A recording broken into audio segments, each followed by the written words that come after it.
TNPSC preparation தமிழில் நாம் பார்க்க போகிறது இப்போ தமிழ்நாட்டின் எல்லைகள்.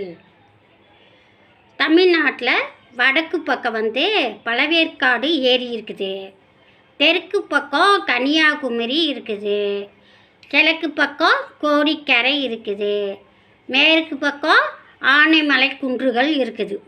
இப்போ தமிழ்நாட்டின் எல்லைகள்: வடக்கு பழவேற்காடு ஏரி, தெற்கு கன்னியாகுமரி, கிழக்கு கோடிக்கரை, மேற்கு ஆனைமலை குன்றுகள். தமிழக மாவட்டங்களும் அடைமொழிகளும் பார்த்திங்கன்னா, தமிழக மாவட்டத்தில் அதோட மாவட்டம், இடம், சிறப்பு இதை நம்ம பார்க்க போகிறோம். இப்போ அரியலூர் மாவட்டம்னா, அரியலூரில் ஏலக்குறிச்சி, திருமலைப்பாடி, கங்கை கொண்ட சோழபுரம் அப்படின்ட்டு 4 ஊர் இருக்குது. அரியலூரில் சிமெண்ட் சிட்டி ஃபேமஸ் பட்டது. அதே மாதிரி ஏலக்குறிச்சியில் மாதா கோயில் வீரமாமுனிவரால் கட்டப்பட்டது. திருமலைப்பாடி திருவள்ளுவரின் மிகப்பெரிய உலோகச் சிலை உள்ளது. கங்கை கொண்ட சோழபுரத்தில் யுனெஸ்கோவின் உலக பாரம்பரிய சின்னம் இருக்குது. அரியலூரில் சிமெண்ட் சிட்டி ஃபேமஸ் பட்டது. ஏலக்குறிச்சி மாதா கோயில் வீரமாமுனிவரால் கட்டப்பட்டது. திருமலைப்பாடி திருவள்ளுவரின் மிகப்பெரிய உலோகச் சிலை உள்ளது. கங்கை கொண்ட சோழபுரத்தில் என்ன இருக்குது? யுனெஸ்கோவின் உலக பாரம்பரிய சின்னம் இருக்குது. சரிங்களா? இப்போ அரியலூர் மாவட்டத்தில் எத்தனை 4 ஊர் இருக்குது. அரியலூர், ஏலக்குறிச்சி, திருமலைப்பாடி, கங்கை கொண்ட சோழபுரம். அதுக்கு அடுத்தது ராமநாதபுரம். ராமநாதபுரத்தில் இடம் என்னென்ன இடம்னா, ராமேஸ்வரம், மன்னார் வளைகுடா, அடுத்தது என்ன, ஏர்வாடி தர்கா. இப்போ பார்த்திங்கன்னா, ராமேஸ்வரம் தென்னிந்தியாவின் காசி என்று அழைக்கப்படுகிறது. மன்னார் வளைகுடா கடல் உயிரி காப்பகம். மன்னார் வளைகுடாவில் கடல் உயிரி காப்பகம் இருக்குது. ஏர்வாடி தர்காவில் என்ன சிறப்புனா, சந்தனக்கூடு திருவிழா. ராமநாதபுரத்தில் ராமேஸ்வரம் தென்னிந்தியாவின் காசி என்று அழைக்கப்படுகிறது. மன்னார் வளைகுடா கடல் உயிரி காப்பகம். ஏர்வாடி தர்கா சந்தனக்கூடு திருவிழா.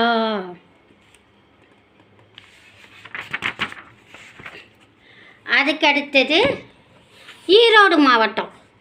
ஈரோடு மாவட்டத்தில் என்ன இருக்குது?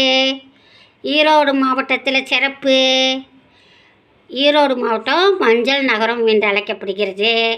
அதில் விசைத்தறி இருக்குது. அதே ஈரோடு மாவட்டத்தில் வேற என்ன ஊர் இருக்குது? வெள்ளோடு பறவைகள் சரணாலயம் இருக்குது. வெள்ளோட்டில் பறவைகள் சரணாலயம் இருக்குது. அடுத்தது கடலூரில்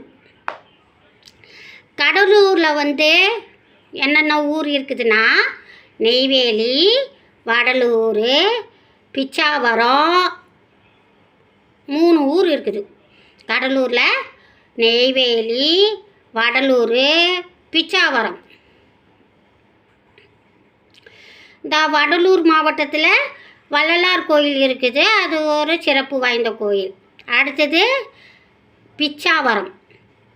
பிச்சாவரத்தில் சுரைபுன்னை காடுகள் நிறைந்த கலிமுக பகுதி, மாங்குரோவ் காடுகள் இருக்குது. பிச்சாவரத்தில் என்ன இருக்குது? மாங்குரோவ் காடுகள். அதுக்கு என்ன பேருனா, சுரைபுன்னை காடுகள் நிறைந்த கலிமுக பகுதி. நம்ம ஈஸியாக சொல்கிறதா இருந்தால் மாங்குரோவ் காடுகள்னு அப்படின்னு சொல்கிறோம். சரிங்களா? அதுக்கு அடுத்தது கரூர்,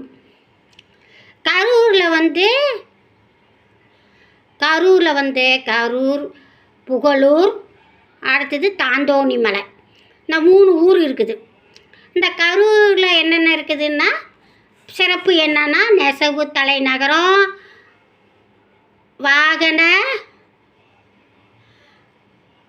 வாகன புனைபவர் விசைத்தறி.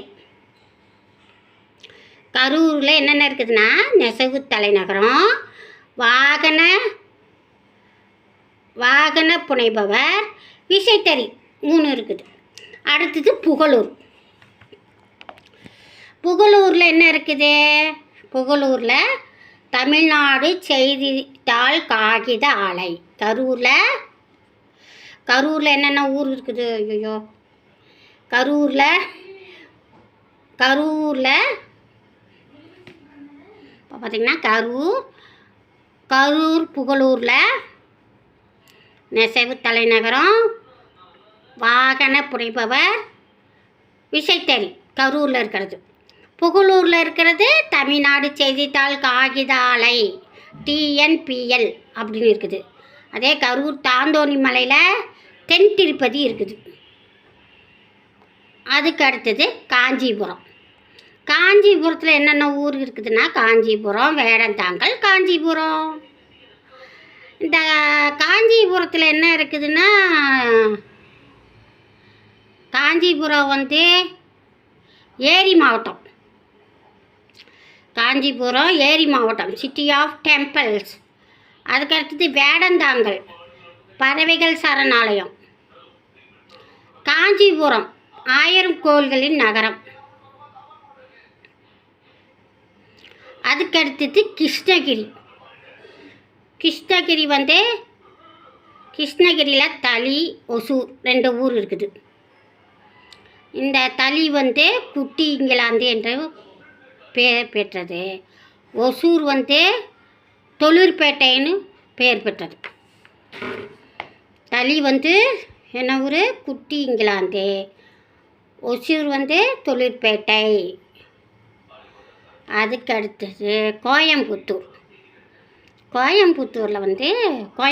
வந்து தென்னிந்தியாவின் மான்செஸ்டர், பம்பு நகரம், காற்றழுத்த விசைக்குழாய் நகரம் பம்ப் சிட்டி, நூற்பு ஆலைகள், பொறியியல் தொழிற்சாலைகள், மாவு அரைப்பான் இயந்திரம் இவெல்லாம் அங்கே இருக்குது. கோயம்புத்தூர் வந்து தென்னிந்தியாவின் மான்செஸ்டர் என்று அழைக்கப்படுகிறது. இது வந்து பம்பு நகரம், காற்றழுத்த விசைக்குழாய் நகரம், நூற்பு ஆலைகள், பொறியியல் தொழிற்சாலைகள், மாவு அரைப்பான் இயந்திரம் இவெல்லாம் இருக்குது. அதுக்கு அடுத்தது கோயம்புத்தூர்லேயே அவிநாசி இருக்குது. அவிநாசி என்பது லிங்கேஸ்வரர் ஆலயம் அதிகமாக சிறப்பு பெற்றது. அதே கோயம்புத்தூரில் ஆழியாறு இருக்குது. ஆழியாறு அது வந்து அறிவு திருக்கோயில் மற்றும் ஆழியார் டேம்லாம் இருக்குது. கோயம்புத்தூரில் என்னென்ன இருக்குது? கோயம்புத்தூரில் தென்னிந்தியாவின் மான்செஸ்டர், பம்பு நகரம், காற்றழுத்த விசைக்குழாய் நகரம், நூற்பு ஆலைகள், பொறியியல் தொழிற்சாலைகள், மாவு அரைப்பான் இயந்திரம். கோயம்புத்தூர்லேயே அவிநாசி, லிங்கேஸ்வரர் ஆலயம். அதே கருத்து ஆழியாறில் அறிவி திருக்கோயில், அப்புறம் அணை இருக்குது. இதெல்லாம் இருக்குது. சரிங்களா? சரி, அடுத்த வீடியோ பதிவில் சந்திப்போம். நன்றி, வணக்கம்.